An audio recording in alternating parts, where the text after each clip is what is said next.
بسم الله الرحمن الرحيم الحمد لله رب العالمين الصلاة والسلام على رسوله الأمين وعلى آله وصحابه الطيبين الطاهرين ومن تبعهم بإحسان إلى يوم الدين أما بعد.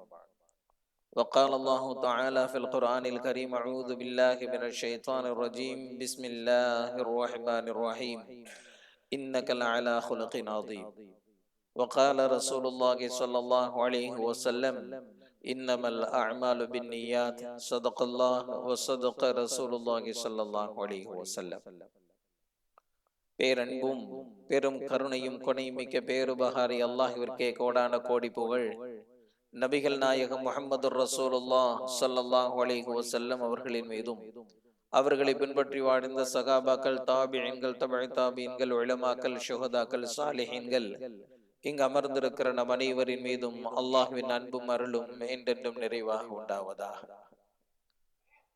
அல்லாஹ்வின் கிருபையால் பத்ர் சகாபாக்களை நினைத்து பார்க்க வேண்டிய ஒரு அற்புதமான மஜ்லிஸில் அமரக்கூடிய ஒரு தௌஃபீகை அல்லாஹ் நமக்கு வழங்கி இருக்கிறான். அல்ஹம்துலில்லாஹ். உலகத்தின் பல பாகங்களிலும் போர் மேகம் சூழ்ந்திருக்கும் இந்த நேரத்தில் போர்க்களம் சார்ந்த பல்வேறு தகவல்களை நாம் பரிமாறிக்கொள்வதால் போரை ஆர்வமூட்டுவதாகவோ போரை வரவேற்பதாகவோ எண்ணிவிடக் கூடாது என்கின்ற ஒரு அழுத்தமான தகவலை ஆரம்பத்திலேயே தந்த நிலையில் நாம் பல்வேறு தகவல்களை நாம் படிப்பனையாக எடுத்துக்கொள்கிறோம். அல்லாஹ்வின் மீது நம்பிக்கை கொண்டவர்கள் எக்காலத்திலும் கைவிடப்பட மாட்டார்கள் என்பதையும், அல்லாஹ்விற்காக வேண்டி எதையும் தருவதற்கு எல்லா வகையிலும் தயாராக வேண்டும் என்பதையும் படிப்பினையாக கொள்ள தகுந்த ஒரு மஜ்லிஸாக இந்த மஜ்லிஸை நாம் துவங்குகிறோம். ஹஸரத் இப்னு மஸ்ஊத் ரலியல்லாஹு தஆலா அன்ஹு அவர்கள் அறிவிக்கிறார்கள், ஒரு நாள் நான் கஅபத்துல்லாவிற்கு அருகே வந்தேன். நபி ஸல்லல்லாஹு அலைஹி வஸல்லம் அவர்களும் கஅபத்துல்லாவிற்கு வந்தார்கள். அவர்கள் ஒரு பக்கம் தொழுது கொண்டிருக்க, இன்னொரு பக்கம் குறைஷிகளில் சிலர் அமர்ந்து கொண்டு கேளிக்கைகளில் ஈடுபட்டு கொண்டிருந்தார்கள். நபி ஸல்லல்லாஹு அலைஹி வஸல்லம் அவர்களையும் கேலி செய்து கொண்டிருந்தார்கள். அதில் அபூ ஜஹல் இருந்தான், உத்பா இருந்தான், ஷைபா இருந்தான், வலீத் இருந்தான், உமையா இருந்தான், உக்பா இருந்தான், இன்னொருவனும் இருந்தான். அவனுடைய பெயர் எனக்கு தெரியவில்லை. ஆக 7 பேர் அங்கே அமர்ந்திருந்தார்கள்.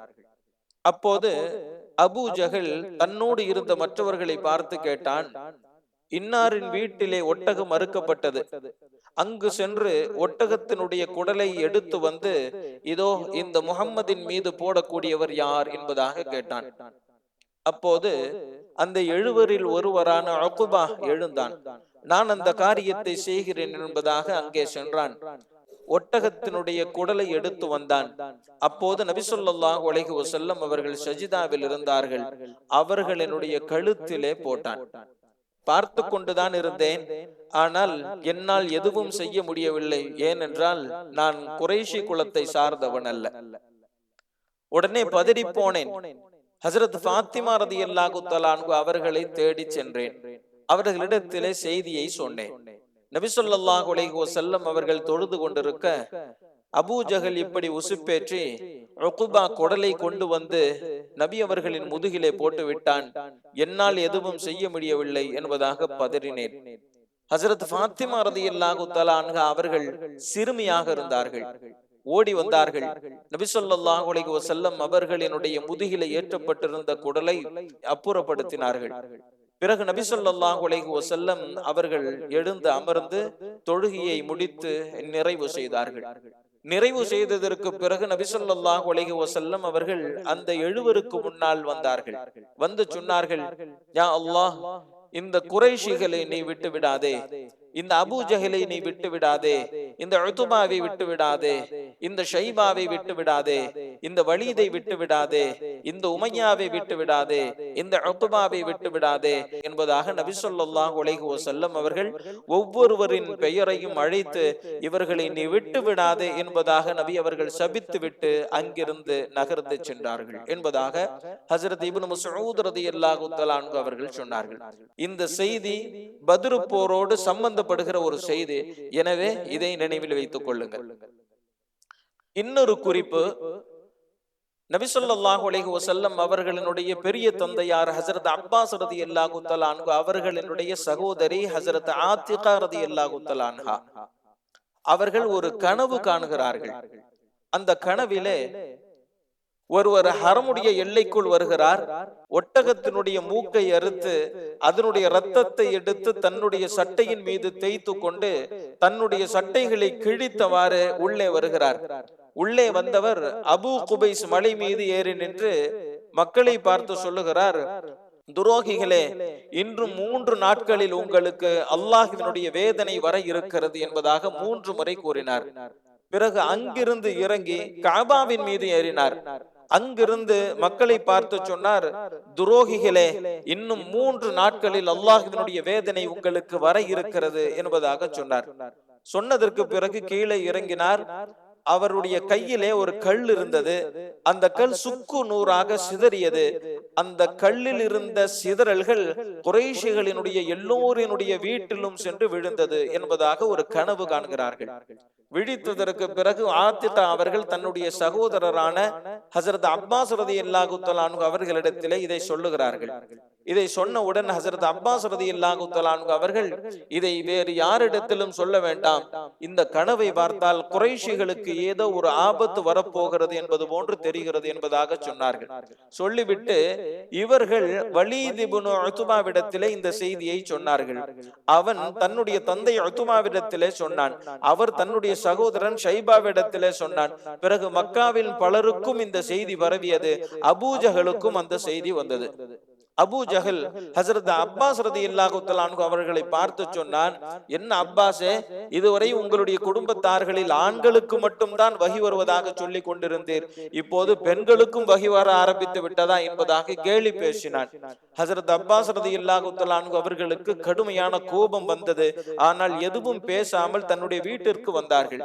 வந்து தன்னுடைய வீட்டு குடும்ப பெண்களிடத்திலே அபூ ஜஹல் சொன்ன சொல்லை சொன்னார்கள். அப்போது ஹாஷிம் குடும்பத்து பெண்கள் சொன்னார்கள், நம்முடைய குடும்பத்து பெண்களை இழிவாக பேசியிருக்கிறான், ஆனால் எதுவும் சொல்லாமல் நீங்கள் வந்து விட்டீர்களே என்பதாக அவர்கள் கொதித்து போனார்கள். சந்தர்ப்பம் வருகிற போது இதை சொல்லத்தான் போகிறேன் என்பதாக சொல்லிவிட்டு சரியாக 3 நாள் கடந்ததற்கு பிறகு அப்பாஸ் ரலியல்லாஹு தஆலா அன்ஹு அவர்கள் காபத்துல்லாவிற்கு வருகிறார்கள். வந்து அபூ ஜஹலை அழைக்கிறார்கள். அபுல் ஹக்கம் என்பது அவனுடைய பெயர்.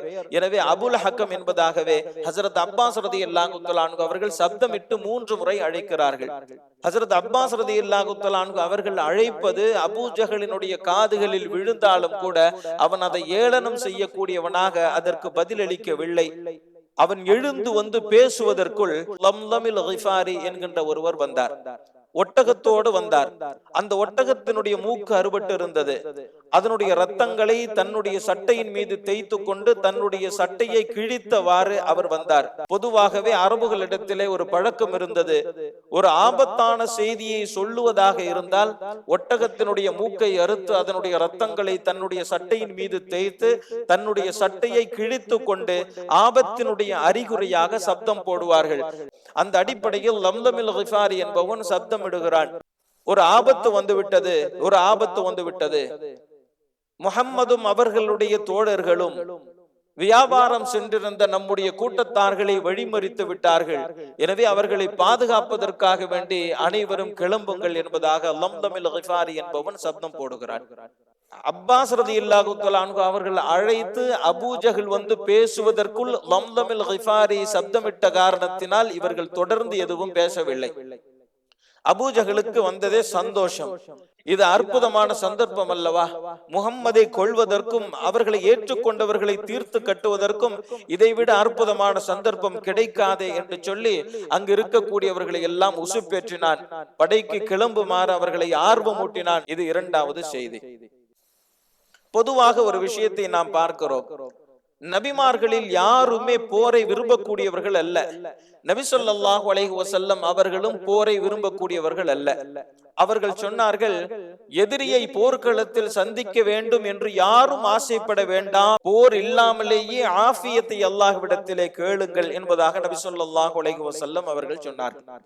அண்ணல் நபி ஸல்லல்லாஹு அலைஹி வஸல்லம் அவர்களினுடைய அத்துணை அசைவுகளையும் அப்படியே எடுத்து சொன்ன சகாபாக்கள் ஒரு விஷயத்தை எங்கேயும் குறிப்பிட்டதாக பார்க்க முடியவில்லை. என்ன தெரியுமா?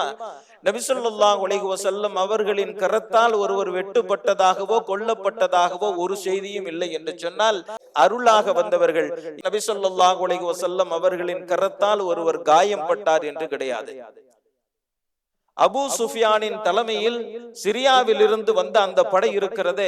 அந்த படை 50,000 தீனார்கள் லாபங்களோடு வருகிறது. 4 கிராம் தங்கத்தை கொண்டது 1 தீனார். இவ்வாறு 50,000 தீனார் கொண்ட லாபத்தை எடுத்து கொண்டு வருகிறார்கள். ஏன் நபி ஸல்லல்லாஹு அலைஹி வஸல்லம் அவர்கள் இந்த வியாபார கும்பலை தடுப்பதற்கு முயற்சித்தார்கள் என்று சொன்னால் அதற்கு 2 காரணம். முதலாவது காரணம், ஈமானை இஸ்லாத்தை ஏற்றுக்கொண்டு மக்காவில் இருந்து மதீனாவிற்கு வந்த சகாபாக்கள் எதையெல்லாம் அங்கே விட்டு வந்தார்களோ அவைகள் அனைத்தையும் குறைஷிகள் பறித்து கொண்டார்கள். அவர்களினுடைய சொத்துக்கள், அவர்கள் வைத்திருந்த அத்துணை செல்வங்களையும் அவர்கள் பறித்து கொண்டு வெறும் ஆளாகத்தான் மக்காவில் இருந்து மதீனாவிற்கு அனுமதித்தார்களே தவிர பெரும் பெரும் செல்வந்தர்கள் கூட பெரிய செல்வங்களை மக்காவிலேயே விட்டு விட்டுத்தான் அவர்கள் வந்தார்கள்.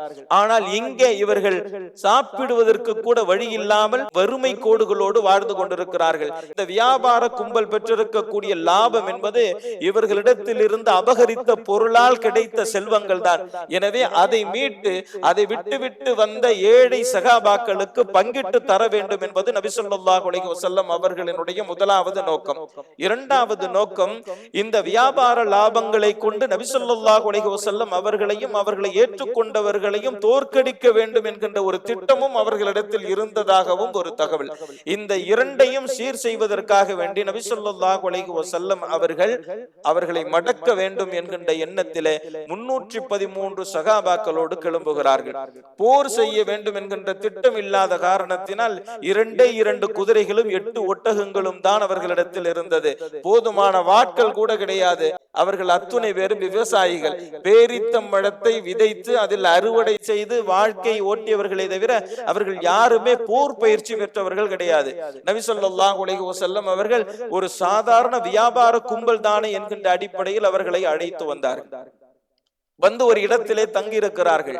அபூ சுஃபியான் இயல்பாகவே புத்திசாலி. பின்னால் அவர் இஸ்லாத்தை ஏற்றுக்கொண்டார். அவர் வருகிறார். அங்கிருந்த ஒட்டகத்தினுடைய சாணத்தை எடுத்து பார்க்கிறார். அந்த சாணத்தை வைத்து சொல்லுகிறார், இந்த ஒட்டகம் மதீனாவினுடைய பேரித்த மட்டைகளை சாப்பிட்ட ஒட்டகத்தினுடைய சாணம் போன்று தெரிகிறது.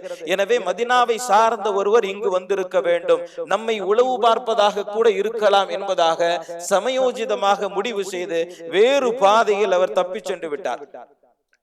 மக்காவிற்குள் இவர் நுழைய மக்காவிலிருந்து அபூ ஜஹலினுடைய தலைமையில் ஒரு படை அங்கிருந்து கிளம்ப சரியாக இருந்தது. அபூ சுஃபியான் சொன்னார், நாங்கள் தான் வந்து விட்டோமே, தேவையில்லாமல் ஏன் ஒரு போர் என்பதாக சொன்னார்.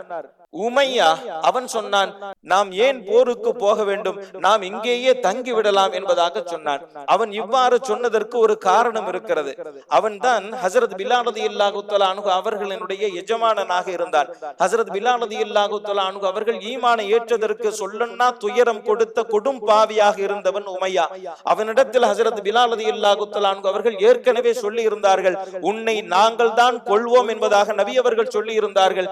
எனவே உன்னுடைய உயிர் என்னுடைய கையில் என்பதாக ஏற்கனவே ஹஜ்ரத் பிலால் ரலியல்லாஹு தஆலா அன்ஹு அவர்கள் சொல்லி இருந்ததை அவன் தன்னுடைய மனைவியிடத்திலே சொல்லி இருந்தான். நபி அவர்கள் சொன்னால் சத்தியமாக நடக்கும், எனவே நான் கொல்லப்படுவேன் என்பதாக அவன் சொல்லி தெரிந்தும் இருந்தான். எனவே இது தன்னுடைய சாவிற்கு காரணமாகி விடுமோ என்ற அச்சத்தால் போருக்கு யாரும் செல்ல வேண்டாம் என்று சொல்லி பார்த்தான். போர் கிளம்பி விட்டது. ஆனால் தான் வருவதில்லை என்று அவன் முடிவெடுத்திருந்தான். இதை கேள்விப்பட்ட உக்பா பெண்கள் புகை போடக்கூடிய அந்த கருவியை எடுத்துக்கொண்டு அதில் சாம்பிராணியை போட்டு புகையோடு அவன் வீட்டிற்கு சென்றான். உள்ளே சென்று உமையாவிடத்திலே சொன்னான், நீ போர்க்களத்திற்கு வரவில்லையாமே, சரி நீ குளித்து விட்டு புகை போட்டுக் கொண்டிரு, நீ போர்க்களம் புகாத ஒரு பெண்களை போன்றவன் என்பதாக சொன்னான். அவனுடைய ரோசத்தை கிளறிவிட்ட காரணத்தினால் உமையாவும் போர்க்களத்திற்கு தயாரானான். அபூ ஜஹல் சொன்னான், நான் நிச்சயம் இந்த போர்க்களத்தில் பங்கெடுத்துக் கொள்ள வேண்டும், நாம் அங்கே தங்கி இருக்க வேண்டும், ஒட்டகங்களை அறுத்து நாம் சாப்பிட வேண்டும், நம் குலப்பெண்கள் பாடல் பாட வேண்டும், நாம் அதிலே சந்தோஷம் அடைய வேண்டும், நாம் அடிக்கக்கூடிய இந்த அடி காலம் உள்ளவரை அரபுகள் நம்முடைய வீரத்தை போற்றி பேச வேண்டும், இதை அழகிய சந்தர்ப்பமாக நாம் கருதுவோம் என்பதாக அபூ ஜஹல் சொல்லி போர்க்களத்திற்கு வந்துவிட்டான். நபி ஸல்லல்லாஹு அலைஹி வஸல்லம் அவர்களும் வந்தார்கள். அவர்கள் தப்பிச் சென்றதையும் அறிந்தார்கள். திரும்புவதற்காக வேண்டி திட்டமிடுகிற நேரத்திலே அபூ ஜஹலின் தலைமையில் இவர்கள் போருக்கு வந்து விட்டார்கள். நாம் திரும்பி செல்லலாமா வேண்டாமா என்று ஒரு முடிவெடுக்க வேண்டும். நபி ஸல்லல்லாஹு அலைஹி வஸல்லம் அவர்கள் ஹஜ்ரத் அபூபக்கர் ரலியல்லாஹு தஆலா அன்ஹு அவர்களிடத்திலே ஆலோசனை கேட்கிறார்கள். ஹஜ்ரத் அபூபக்கர் ரலியல்லாஹு தஆலா அன்ஹு அவர்கள் சொன்னார்கள், அல்லாஹ் என்ன கட்டளை இடுகிறானோ அதை செய்யலாம், எந்த ஆட்சேபனையும் இல்லை என்பதாக சொன்னார்கள். ஹஜ்ரத் உமர் ரலியல்லாஹு தஆலா அன்ஹு அவர்களும் ஹஜ்ரத் அபூபக்கர் ரலியல்லாஹு தஆலா அன்ஹு அவர்கள் சொன்னதையே சொன்னார்கள். ஆனால் மதீனா வாசிகள் அன்சாரிகளில் யாராவது கருத்து சொல்ல வேண்டும் என்று நபி அவர்கள் ஆசைப்பட்டார்கள். அதை உணர்ந்து கொண்ட ஹஜ்ரத் சஅத் இப்னு முஆத் ரலியல்லாஹு தஆலா அன்ஹு அவர்கள், யா ரசூலல்லாஹ், அன்சாரிகள் சொல்ல வேண்டும் என்று நீங்கள் எதிர்பார்க்கிறீரா என்பதாக கேட்டார்கள். ஆம் என்று நபி ஸல்லல்லாஹு அலைஹி வஸல்லம் அவர்கள் சொன்னபோது, வாலிப வயதாக இருந்தாலும் அவர்களின் புத்தி கூர்மையாலும் அவர்களின் செயல் திறனாலும் அன்சாரிகளுக்கு தலைமை தாங்கிய மிகப்பெரிய சகாபியாக வந்தவர்கள் ஹஜ்ரத் சஅத் இப்னு முஆத் ரலியல்லாஹு தஆலா அன்ஹு அவர்கள். அவர்களினுடைய மரண செய்தி கேட்டுதான் அல்லாஹ்வினுடைய அர்ஷே நடுங்கியது என்பதாக நபி ஸல்லல்லாஹு அலைஹி வஸல்லம் அவர்கள் சொன்னார்கள். அவர்கள் சொன்னார்கள், யா ரசூலல்லாஹ், உங்களை நாங்கள் ஈமான் கொண்டிருக்கிறோம், நீங்கள் கொண்டு வந்த மார்க்கத்தை ஏற்றிருக்கிறோம், உங்களோடு நாங்கள் செய்திருக்கக்கூடிய எல்லா ஒப்பந்தங்களையும் நாங்கள் நிறைவேற்றுவோம், நீங்கள் என்ன முடிவெடுத்தாலும் சரி நாங்கள் அதற்கு கட்டுப்படுவோம், போர்க்களத்தில் எங்களுடைய உறுதியை நீங்கள் பார்ப்பீர்கள், உங்களுடைய கண்களுக்கு கண்குளிர்ச்சி அளிக்கக்கூடிய காட்சியை இந்த அன்சாரிகளில் நீங்கள் பார்ப்பீர்கள். எங்களிடத்தில் நீங்கள் எதை விரும்புகிறீர்களோ அதை எடுத்துக் கொள்ளுங்கள், எதை விரும்புகிறீர்களோ அதை விட்டு விடுங்கள், நீங்கள் விட்டு விடுவதை விட நீங்கள் எடுத்துக் கொள்வதை கொண்டே நாங்கள் சந்தோஷப்படுவோம். நீங்கள் யாரோடு நட்பு பாராட்டுகிறீர்களோ அவர்களோடு நாங்கள் நட்பு பாராட்டுவோம், யாரை நீங்கள் பகைத்துக் கொள்கிறீர்களோ அவர்களோடு நாங்களும் பகைத்துக் கொள்வோம். எனவே எந்த முடிவெடுத்தாலும் சரி உங்களோடு தோளோடு தோள் நின்று போராடுவதற்கு அன்சாரிகளாகிய நாங்கள் தயார், ஒருவரும் பின்வாங்க மாட்டோம் என்பதாக உத்தரவாதம் தந்தார்கள்.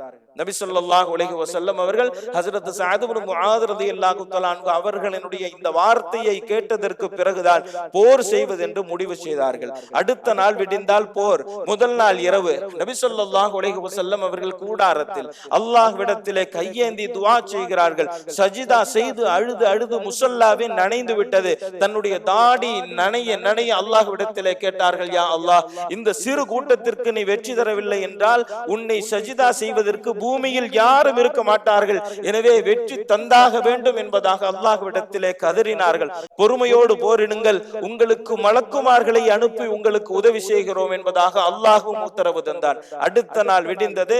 அல்லாஹ்வினுடைய அருள் இரண்டு வகையில் இறங்கியது என்பதாக சொன்னார்கள். ஒன்று, அல்லாஹ் மழையை தந்தான்.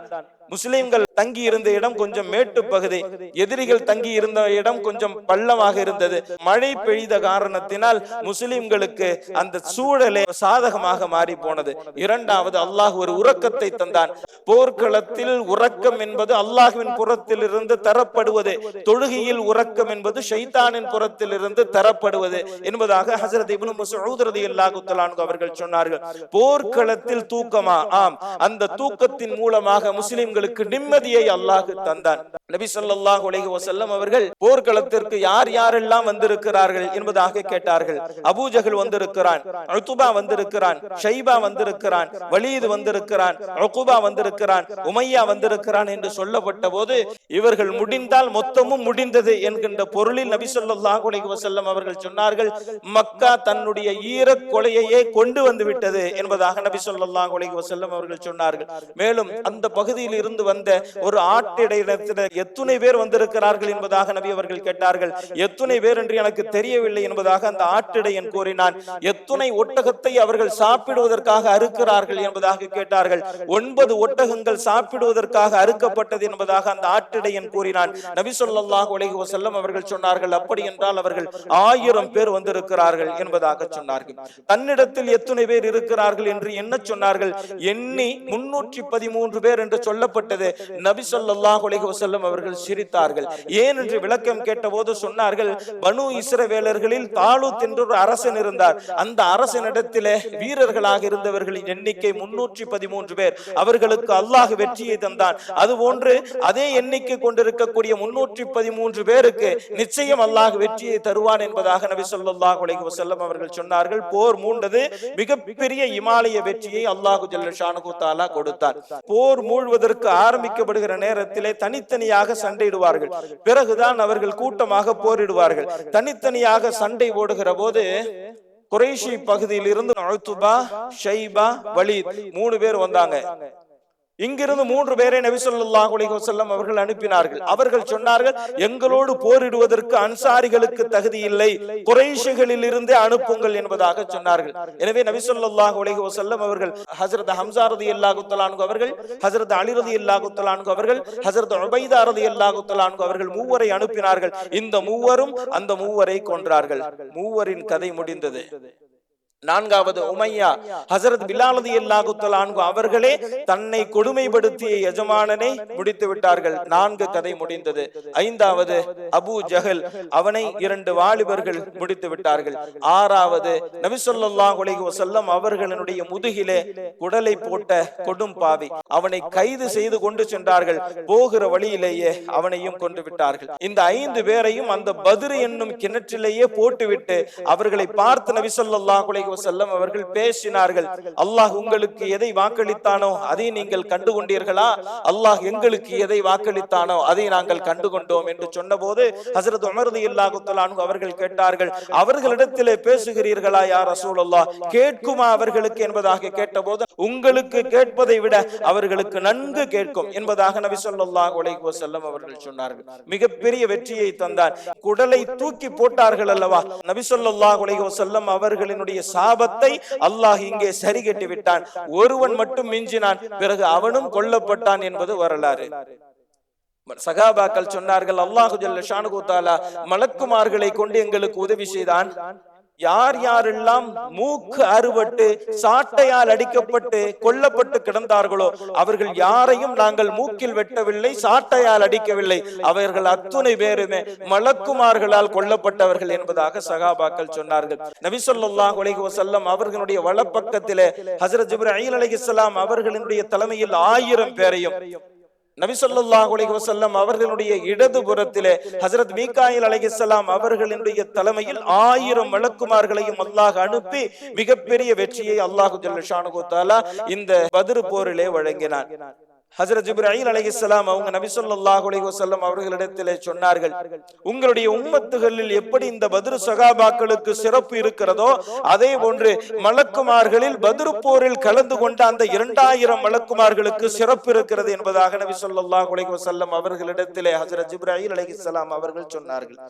நபி ஸல்லல்லாஹு அலைஹி வஸல்லம் அவர்கள் சொன்னார்கள், இந்த பத்ர் போரில் யார் யாரெல்லாம் கலந்து கொண்டார்களோ அத்துணை பேரினுடைய பாவங்களை அல்லாஹ் மன்னித்து விட்டான். செய்துவிட்ட செய்ய இருக்கிற எல்லா வகையான பாவத்தையும் அல்லாஹ் மன்னித்து விட்டான் என்பதாக நபி ஸல்லல்லாஹு அலைஹி வஸல்லம் அவர்கள் சொன்னார்கள். மேலும் சொன்னார்கள், இதோ இந்த பத்ர் போரில் கலந்து கொண்ட இந்த 313 பேரும் சுவர்க்கவாசிகள் என்பதாக நபி ஸல்லல்லாஹு அலைஹி வஸல்லம் அவர்கள் சொன்னார்கள். அல்லாஹ்வால் முழுக்க ஒப்புக்கொள்ளப்பட்ட பொருந்திக் கொள்ளப்பட்ட வெகு பெரும் பேரு இந்த போர்க்களத்தில் கலந்து கொண்ட 313 சகாபாக்களுக்கு உண்டு என்கின்ற காரணத்தினால் தான் நம்முடைய முன்னோர்கள் சொல்லுவார்கள், இந்த 313 பெயர்களையும் வாசித்து விட்டு துஆ செய்தால் அல்லாஹ்விடத்திலே மறுப்பில்லை, அல்லாஹ்விடத்தில் எந்த கோரிக்கை வைத்தாலும் அல்லாஹ் நிறைவேற்றி தருகிறான் என்பதாக சொல்வார்கள். கடுமையான நோயால் பாதிக்கப்பட்டவரினுடைய தலையில் கை வைத்து இந்த 313 சகாபாக்களினுடைய பெயரை வாசித்தால் அவர் கடுமையான நோயிலிருந்தும் நிவாரணம் பெறுவார் என்பதாக நம்முடைய முன்னோர்கள் சொன்னார்கள். கடுமையான சிக்கலில் மாட்டிக்கொண்டிருக்கக்கூடியவர்கள் கூட இந்த 313 சகாபாக்களினுடைய பெயரை சொல்லி அல்லாஹ்விடத்திலே கரமேந்தினால் அவர்களுடைய சிக்கலை அல்லாஹ் அவிழ்த்து விடுகிறான் என்பதாக நம்முடைய முன்னோர்கள் சொல்லுகிறார்கள். ஆக சுவர்க்கவாசிகள் 313 பேர். ஒரு வார்த்தை நமக்கு இப்படி சொல்லப்பட்டால், நீ சுவர்க்கவாசி என்று நாம் கனவில் கண்டால் கூட நாம் எவ்வளவு சந்தோஷப்படுவோம்.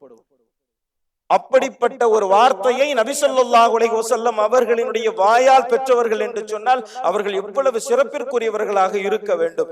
ஆக ஒரு விஷயத்தை நாம் இங்கே அழுத்தமாக பதிவு செய்ய வேண்டும். அல்லாஹ் குர்ஆனிலே சொல்லுகிறான், வமா கானல்லாஹு லியுஅஸிபஹும் வ அன்த ஃபீஹிம் வமா கானல்லாஹு முஅஸிபஹும் வ ஹும் யஸ்தக்ஃபிரூன் என்பதாக அல்லாஹ் சொல்லுகிறான். நபி ஸல்லல்லாஹு அலைஹி வஸல்லம் அவர்களின் மீது குடலை போட்டவர்களுக்கே இந்த நிலைமை என்று சொன்னால் காலம் முழுக்க கொடுமைப்படுத்தியவர்களை அல்லாஹ் எப்படி தண்டிக்க வேண்டும்? தண்டிக்கவில்லை. ஏன் தெரியுமா?